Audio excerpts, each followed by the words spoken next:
नमस्ते दोस्तों, सी Satbir Singh YouTube channel पे आपका स्वागत है। दोस्तों, इनकम टैक्स एक्ट के अंतर्गत यदि बायर स्पेसिफाइड गुड्स को बाय करता है तो उस केस में उसे TCS भी पे करना होता है, यानी कि टैक्स कलेक्टेड एट सोर्स। अब इनकम टैक्स में नया फॉर्म 27C उपलब्ध कराया गया है ऑनलाइन। तो यदि कोई बायर चाहता है कि उसका जो TCS है वो ना कलेक्ट किया जाए जब वो गुड्स को बाय करे, तो उस केस में उसे कैसे फॉर्म 27C की डिक्लेरेशन देनी है और सेलर को फॉर्म कैसे फाइल करना है, इसके बारे में हम इस वीडियो में डिस्कशन करेंगे। दोस्तों, सबसे पहले हम इनकम टैक्स की प्रोविज़न समझ लेते हैं ताकि आपको ये इन्फॉर्मेशन समझने में आसानी हो। दोस्तों, इनकम टैक्स एक्ट के अंतर्गत सेक्शन 206C दिया गया है, जहाँ पे कि सब सेक्शन 1 दिया गया है, जो कि यह बताता है कि यदि बायर स्पेसिफाइड गुड्स को ख़रीदता है, जो कि यहाँ पे नीचे दी गई हैं टेबल में, तो उस केस में उसे TCS पे करना होता है और सेलर को TCS कलेक्ट करना होता है। तो दोस्तों, स्पेसिफाइड गुड्स हैं alcohol liquor for human consumption, tendu leaves, timber obtained under a forest lease, timber obtained by any mode other than under a forest lease, any other forest produce not being timber or tendu leaves, scrap, mineral being coal or lignite or iron ore। दोस्तों, यहाँ पे sub section 1 दिया गया है, जो कि यह कहता है कि TCS कलेक्ट नहीं किया जाएगा यदि बायर इंडिया का रेजिडेंट है और बायर जो है सेलर को डिक्लेरेशन दे देता है स्पेसिफाइड फॉर्म में। ये जो स्पेसिफाइड फॉर्म है वो 27C है और इस केस में वो ये डिक्लेरेशन देता है कि ये जो गुड्स हैं वो यूटिलाइज़ की जाएंगी manufacturing, processing, producing article thing, ये फिर for the purpose of generating power, और ये ट्रेडिंग पर्पज़ के लिए नहीं है, तो उस केस में TCS कलेक्ट नहीं किया जाता है। तो दोस्तों, ये डिक्लेरेशन कैसे फ़ाइल करनी है, बायर को कैसे देनी है और उसके बाद सेलर को कैसे डिक्लेरेशन फ़ाइल करनी है इनकम टैक्स के पोर्टल पे, इसके लिए फॉर्म नंबर 27C उपलब्ध कराया गया है। दोस्तों, इसके लिए इनकम टैक्स में रूल दिया गया है, जो कि यह बताता है कि डिक्लेरेशन बायर को डुप्लीकेट फॉर्म में देनी है फॉर्म नंबर 27C में। यह डिक्लेरेशन सेलर को दी जाएगी क्योंकि वही रिस्पॉन्सिबल होता है TCS को कलेक्ट करने के लिए। उसके बाद जो सेलर है इस डिक्लेरेशन को जो है चीफ कमिश्नर को देता है इनकम टैक्स एक्ट के अंतर्गत एक कॉपी डिक्लेरेशन की, और ये महीने के ख़त्म होने के बाद 7 तारीख तक या उससे पहले जो है वो उपलब्ध कराई जाती है इनकम टैक्स डिपार्टमेंट को। तो दोस्तों, अब ये डिक्लेरेशन आप ऑनलाइन उपलब्ध करा पाएंगे, यानी कि जो सेलर होगा वो ये डिक्लेरेशन बायर से लेके इनकम टैक्स डिपार्टमेंट को ऑनलाइन उपलब्ध करा सकता है। तो दोस्तों, ये डिक्लेरेशन सेलर को उपलब्ध करानी है इनकम टैक्स के E-फाइलिंग पोर्टल पे। तो incometax.gov.in पोर्टल पे सेलर को लॉगिन करना है अपने यूज़र ID के साथ, यानी कि टैन नंबर के साथ, और यहाँ पे पासवर्ड एंटर करना है। दोस्तों, इसके बाद आपको E-फाइल में जाना है, इनकम टैक्स फॉर्म में जाना है, फाइल इनकम टैक्स फॉर्म पे क्लिक करना है।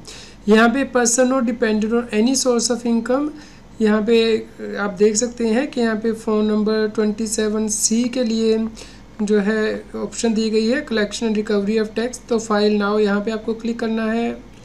दोस्तों, इसके बाद आपको यहाँ पे फाइलिंग टाइप सेलेक्ट करना है, ओरिजिनल है या रिवाइज्ड है, और यहाँ पे आप फाइनेंशियल जो है चूज़ करेंगे जिसके लिए कि आप फाइल करना चाहते हैं। और उसके बाद आपको नीचे दोस्तों मंथ चूज़ करना है, जैसे कि आप किस मंथ के लिए चूज़ कर रहे हैं, अप्रैल, मई, जून एक्स्ट्रा। तो उसके बाद आपको कंटिन्यू बटन पे प्रेस करना है। यहाँ पे आप रेलेवेंट सेक्शन देख सकते हैं, रूल देख सकते हैं।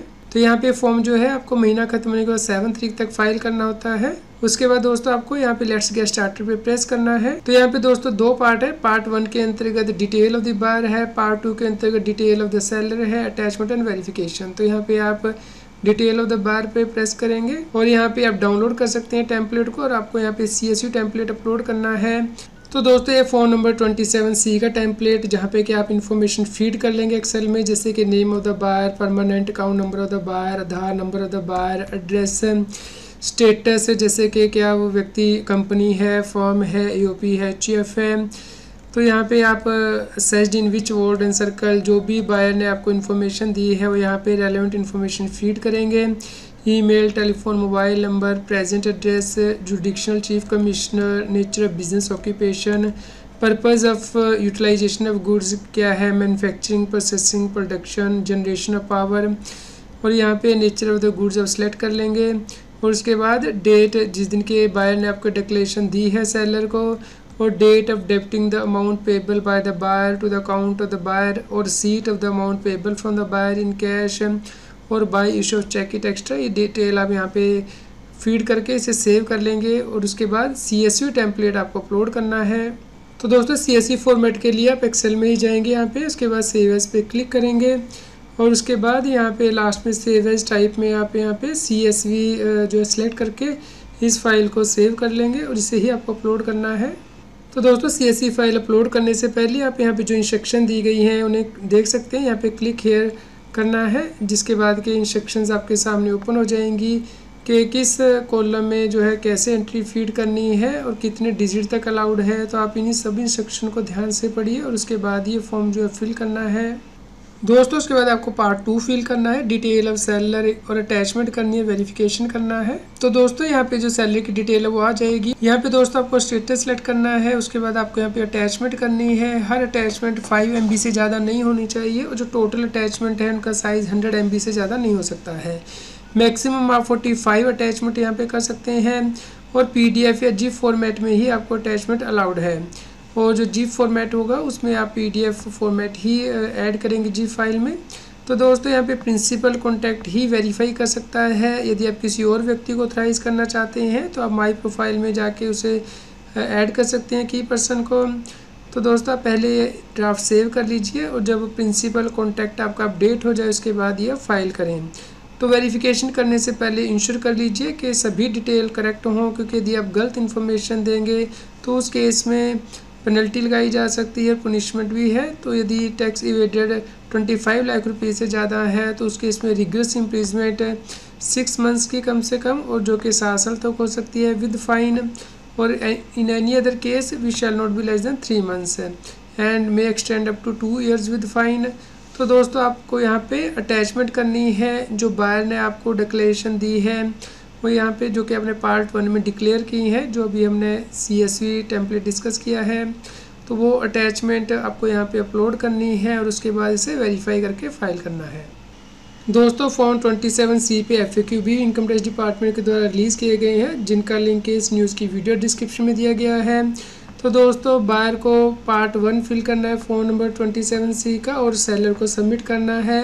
उसके बाद सेलर जो है इसे अपलोड करेगा इनकम टैक्स की वेबसाइट पे। तो सेलर के पास टैन नंबर होना चाहिए और उसका जो टैन है वो एक्टिव होना चाहिए और इनकम टैक्स के पोर्टल पे रजिस्टर्ड होना चाहिए। तो दोस्तों उसके बाद सेलर इनकम टैक्स के पोर्टल पे लॉगिन करके फाइल इनकम टैक्स फॉर्म के अंतर्गत जाके फॉर्म नंबर 27C जो है फाइल करेगा और अटैचमेंट करेगा। तो दोस्तों जो डॉक्यूमेंट आपको अटैच करने हैं उसके लिए आपके पास डिटेल होनी चाहिए बायर की, जैसे कि नेम, पैन, आधार, एड्रेस, स्टेटस, एक्स्ट्रा, किस दिन डिक्लेरेशन बायर ने आपको दी है और अमाउंट पेबल की जो डिटेल है, किस दिन आपने अमाउंट रिसीव किया है, सेल्फ सर्टिफाइड कॉपी डिक्लेरेशन की जो कि बायर ने आपको दी है कि जो गुड्स है किसी और पर्पज़ के लिए यूज़ नहीं की जाएंगी, जैसे कि ट्रेडिंग पर्पज़ के लिए। और दोस्तों ये जो ड्यू डेट है उसके अंदर ही आपको फाइल करना है, यानी कि महीना ख़त्म होने के बाद on not before 7th day of the next month. तो दोस्तों क्या आप फॉर्म 27C को रिवाइज़ कर पाएंगे? जी हाँ, आप इसे रिवाइज़ कर पाएंगे रेलेवेंट फाइनेंशियल ईयर और मंथ सेलेक्ट करके। लेकिन दोस्तों आपको ध्यान रखना है कि जो 27C फॉर्म है सिर्फ आप एक ही बार रिवाइज़ कर पाएंगे, उसके बाद रिवीजन पॉसिबल नहीं होगी इस पीरियड के लिए। उम्मीद करते हैं आपके लिए यह न्यूज़ यूज़फुल रही होगी। कृपया लाइक करें और शेयर करें ताकि सभी लोगों तक ये जानकारी पहुंच पाए और वो इनकम टैक्स की कॉम्प्लायंस कर पाएँ। रेगुलर GST और टैक्स अपडेट के लिए इस चैनल को सब्सक्राइब करें। फ्रेंड्स, आप TDS, इनकम टैक्स, GST और अकाउंटिंग सॉफ्टवेयर ऑडिट ट्रेल के साथ कॉम्प्लायंस आसानी से कर सकते हैं। इन सॉफ्टवेयर के डेमो देखने के लिए आप हमें मोबाइल नंबर के साथ ईमेल कर दीजिए taxil@gmail.com पर। आप हमें टेलीग्राम ऐप CS सर्विसिंग टैक्सिल पर ज्वाइन कर सकते हैं ताकि आप GST और इनकम टैक्स के रेगुलर अपडेट अपने मोबाइल पर ही प्राप्त कर सकें।